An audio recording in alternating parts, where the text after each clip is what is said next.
Memorandum different चीज़ों पे, वो राशन का कुछ है, केरोसिन ऑयल का कुछ है, मटन का कुछ है और ऑल अदर इश्यूज़ हैं।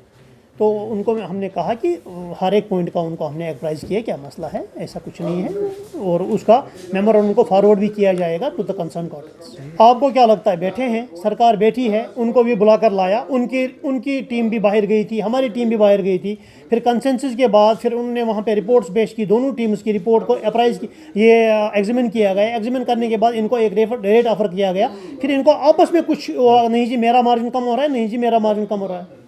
तो फिलहाल एज ऑन डेट 480 रुपये रेट है, और जो उसको एक्सप्लॉइटेशन या वायलेशन करता है उसके खिलाफ कानूनी कार्रवाई की जा रही है। एक्शन आपने खुद फरमाया कि एक्शन हो रहा है।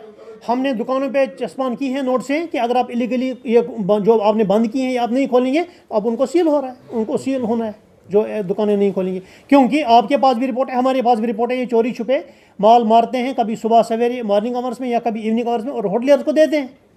अगर इनको घाटा है या इनको वारा नहीं है तो फिर ये वहाँ से चोरी छुपे क्यों काम करते हैं, सीधा दुकान क्यों नहीं खोलते हैं? और अगर ये दुकान नहीं खोलना चाहते हैं फिर सरकार को फिर कानूनी कार्रवाई करनी पड़ेगी और इनके दुकान फिर सील हो जाएंगे। नहीं, ये एनफोर्समेंट, देखो, we will not barge into the houses of anybody. ये एडमिनिस्ट्रेशन में सिर्फ फूड एंड सप्लाईज नहीं आता है, ये पुलिस का काम है, बाकी एजेंसीज का काम है, वो इसमें काम कर रही होंगी।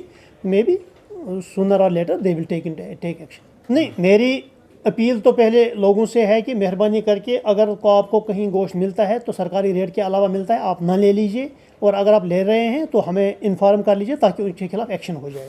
और जो ये हरदर्म या अपने आप को नुकसान खुद करना चाहते हैं, दुकानें बंद रखी हैं और चोरी छुपे काम करते हैं, मेहरबानी करके ये धंधा छोड़ दीजिए, आवाम के लिए काम कर लीजिए, आवाम आपके लिए काम। शुक्रिया।